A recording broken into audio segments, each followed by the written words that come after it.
You do not change the provision of law, Mr. Secretary. You may be disbarred from doing this. Mr. Secretary, a couple of days ago, in the last hearing when you were here, we somehow settled the issue that restitution is not a requisite for an applicant to the WPP. Is that correct? It's not in the law.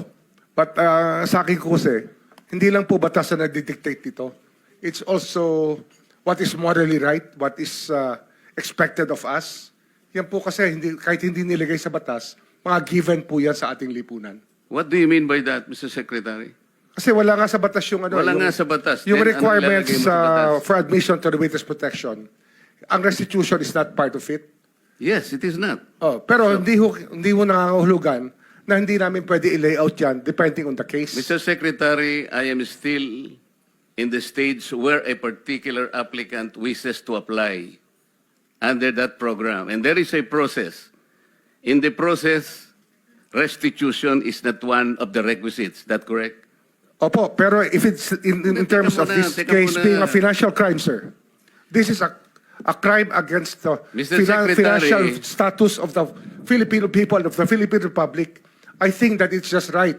Mr. that we ask. Secretary, are you amending the provision of the No, law? sir. No, sir. But that is how we run the witness protection program.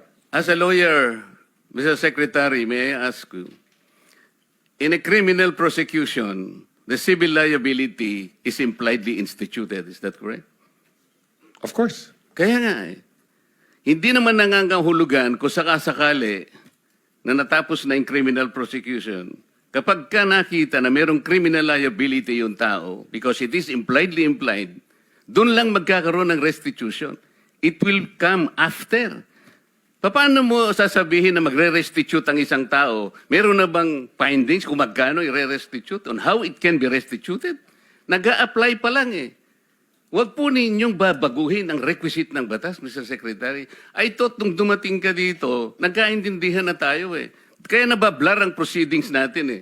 Kaya nga kinote ni, siguro, ang chairman kanina gusto kong ituloy ito. Sinabi niya, nagpa-interview siya, na goodwill and sincerity should be done para i-test. Pwede ba yung ganito?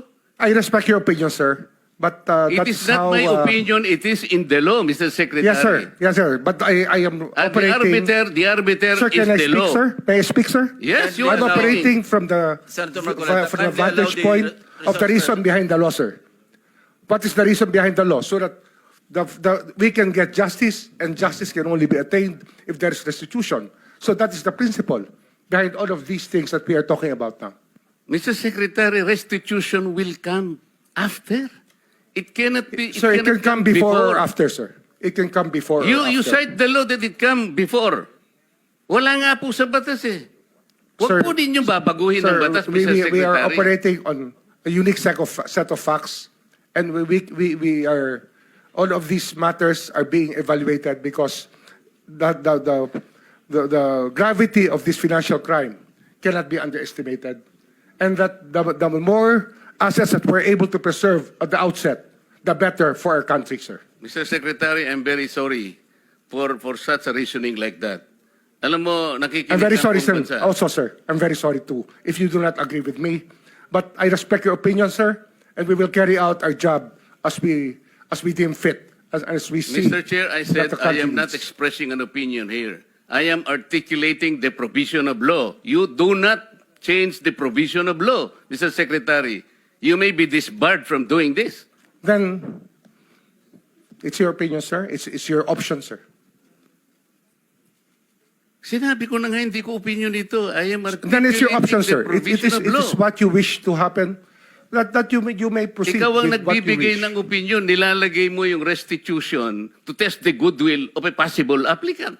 It is not in the law. Unless you are able to point out the provision of law that it come before. Hindi ganun eh. Sabi mo na nga, and we admitted, impliedly instituted ang civil liability, but this will come eventually after the court has pronounced kung magkano ibabalik niya, kung meron man. Not before. Thank you, Mr. Chair.